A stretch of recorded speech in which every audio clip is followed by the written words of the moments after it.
ডিমের রসা আমার হয়ে গেছে, এবার আমি নামিয়ে নিচ্ছি। এটা একটু এই ঝোল ঝোলই থাকবে। আমার হয়ে গেছে, তুলে নিচ্ছি। এইভাবে আমি সবগুলো ভেজে নেব। নমস্কার সবাইকে, আমার সারাদিনের টুকিটাকি চ্যানেলে আপনাদের সবাইকে স্বাগত। আজকে থাকবে 3 ধরনের রেসিপি। পেঁপে প্লাস্টিক চাটনি করবো। ওই জন্য পেঁপেটাকে আমি একটু ভাপাতে দিয়েছি, নাহলে পেঁপের একটা কাঁচা গন্ধ বেরোয়, ওই জন্য একটু ভাপাতে দিয়েছি। শিউলি পাতার বড়া, মসুরি ডাল দিয়ে বেটে আমি শিউলি পাতার বড়া করব। এটাকে আমি মিক্সিতে বেটে নেব। সঙ্গে থাকবে এই যে ডিমের রসা। স্কিপ না করে পুরো ভিডিওটা দেখতে থাকুন। আমি কড়াইয়ে দিয়ে দিচ্ছি অল্প পরিমাণ জল। এর মধ্যে দিয়ে দিচ্ছি আমি এই যে 1 বাটি চিনি। আমি একটা বড় সাইজের পেঁপে নিয়েছি।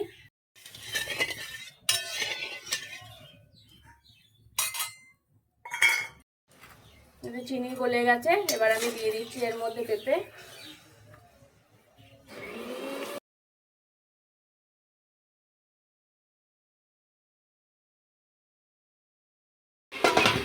হয়ে গেছে আমার প্লাস্টিক চাটনি।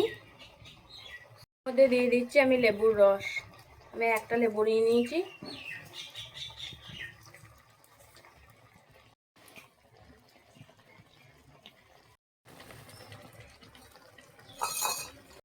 আমি এবার ঢেলে নিচ্ছি।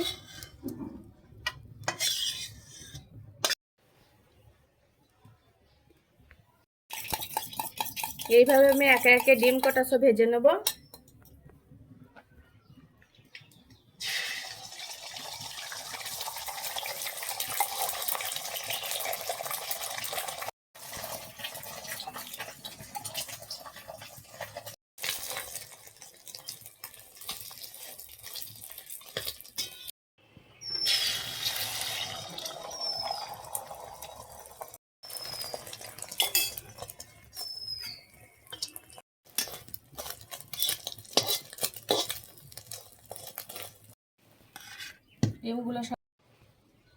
ডিমগুলো আমার সব ভাজা হয়ে গেছে। এবার আমি কারিটা করে নেবো। তার জন্য কড়াইয়ে তেল দিয়ে দিলাম। দিয়ে দিচ্ছি আমি কেটে রাখা পেঁয়াজ।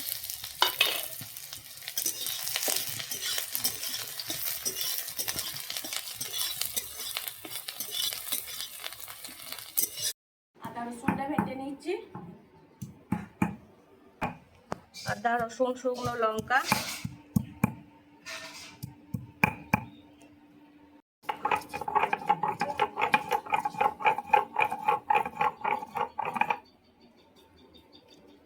মশলা। এর মধ্যে আছে আদা রসুন বাটা, হলুদ গুঁড়ো, লঙ্কা গুঁড়ো, জিরে গুঁড়ো আর পরিমাণ মতো লবণ।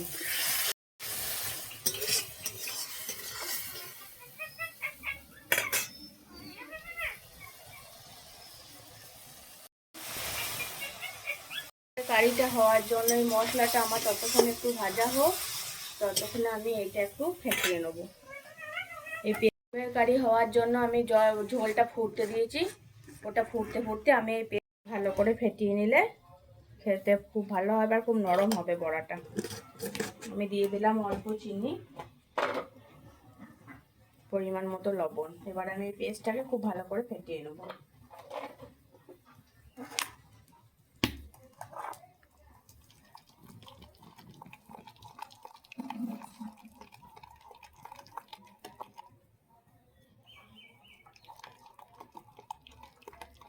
উচ্ছে তো আমরা সবাই খাই, কিন্তু এই শিউলি পাতার বড়া একবার খেয়ে দেখবেন।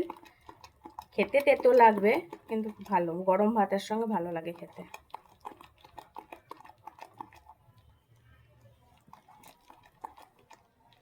আমার ফেটানো হয়ে গেছে। এই যে ঝোলটা আমার ফুটে গেছে। এবার আমি একে একে দিয়ে দিয়েছি ভেজে রাখা ডিম।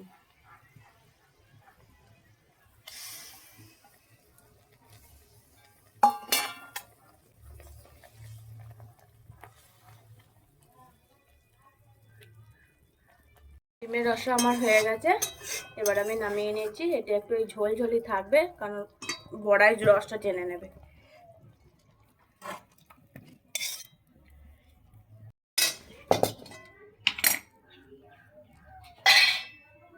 এবার আমি বড়াগুলো একে একে ভেজে নেব।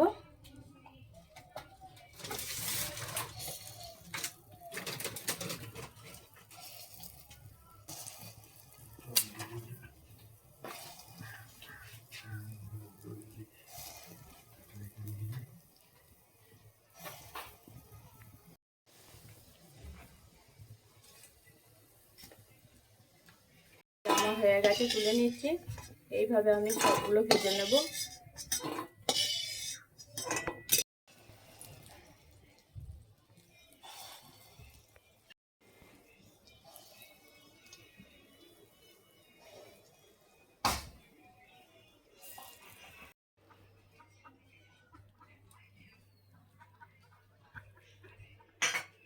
সব রান্না আমার কমপ্লিট হয়ে গেছে। আমার ভিডিওটা যদি আপনাদের ভালো লেগে থাকে লাইক করবেন, কমেন্ট করবেন, ফলো করে পাশে থাকবেন।